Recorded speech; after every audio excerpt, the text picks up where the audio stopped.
আমরা তো সবসময় আমাদের টেকনিক্যাল টকগুলোর কথা নিয়ে বলি, আসলে ফিল্ডে যারা অ্যাপ্লিকেশন করছে, তো ফিল্ড অ্যাপ্লিকেশনে আসলে ওনাদের চ্যালেঞ্জগুলো আমরা আসলে কখনো জানি না। এবং আমরা ওনাদের কথা শুনতে চাই যে এই যে সিমেন্ট ব্যবহারে ওনাদের কি চ্যালেঞ্জেস ওনারা ফেস করে, বা আপনি যেটা বলেছেন যে এনজিএস যে আসলে কতটা আস্থা রাখতে পেরেছে, এগুলো কিন্তু আমরা ওনাদেরকে কিছু কাজ দিয়েছি। এই কাজের মাধ্যমে আসলে আমরা এখান থেকে জানবো ফিল্ড লেভেলে আসলে যারা কাজ করছেন তাদের আসলে চ্যালেঞ্জগুলো কোথায়, কি অপরচুনিটি আছে, কিভাবে আমরা আসলে ইনফ্রাস্ট্রাকচারকে আসলে ডিউরেবল বা সাস্টেনেবল করতে চাই।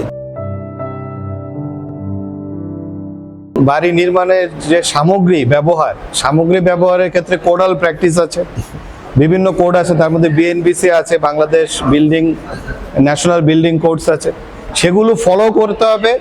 এবং ইঞ্জিনিয়ারিং ইনস্টিটিউশনের প্রধান আছেন এখানে, উনি আছেন, আমরা ওনার মাধ্যমে এটুকু বলতে চাই যে যারা ইঞ্জিনিয়ারিং ইনস্টিটিউশনের মেম্বার, যারা এগুলো ডিজাইনের সাথে জড়িত, যারা এগুলো মেনটেন্যান্সের সাথে জড়িত, যারা মনিটরিং এর সাথে জড়িত, তাদের মাধ্যমে আমরা একটা মেসেজ দিতে চাই যে কোড অফ প্র্যাকটিস অবশ্যই ফলো করতে হবে।